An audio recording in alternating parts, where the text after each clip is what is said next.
আসসালামু আলাইকুম। আমি অধ্যাপক ডাক্তার সাজেদ আব্দুল খালেক, চক্ষু বিশেষজ্ঞ ও ফ্যাকো সার্জন। আমরা অনেকেই জানি যে ছানি হলে পরে মানুষ আস্তে আস্তে অন্ধ হয়ে যায়। এখন আসলে ছানি মানে কি অন্ধত্ব? এই প্রশ্ন অনেকেরই থাকবে এবং আছে। আমরা আজকে এটা নিয়ে আলোচনা করব। আসলে এটা একেবারেই ভুল ধারণা।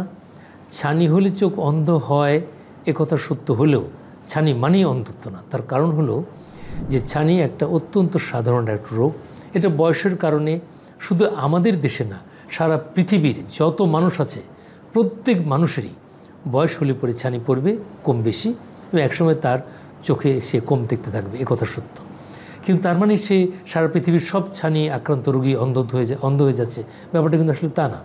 সুতরাং ছানি মানেই মোটেও অন্ধত্ব না।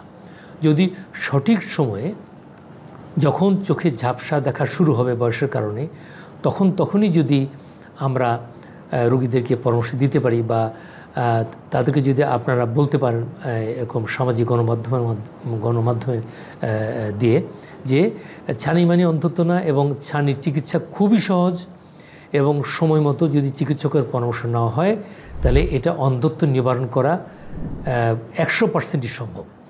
এই জন্য ছানি মানে অন্তত না। ছানি হলে পরে সঠিক সময়ে চিকিৎসকের পরামর্শ নিতে হবে, এবং ছানি অপারেশনের বর্তমানে যে অত্যাধুনিক পদ্ধতি আছে, যে পদ্ধতির মাধ্যমে ছানি অপারেশন করলে খুব সহজেই সে আবার স্বাভাবিক কাজে ফিরে যেতে পারবে এবং অন্তত্ব থেকে চিরদিনের জন্য সে মুক্তি পেতে পারে।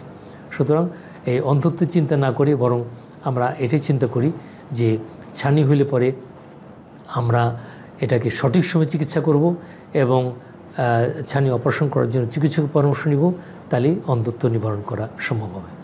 এই বিষয়ে আপনাদের যদি আরও কোনো প্রশ্ন থাকে আপনারা কমেন্ট বক্সে প্রশ্ন করতে পারেন, আমরা এটা উত্তর দেব ইনশাআল্লাহ।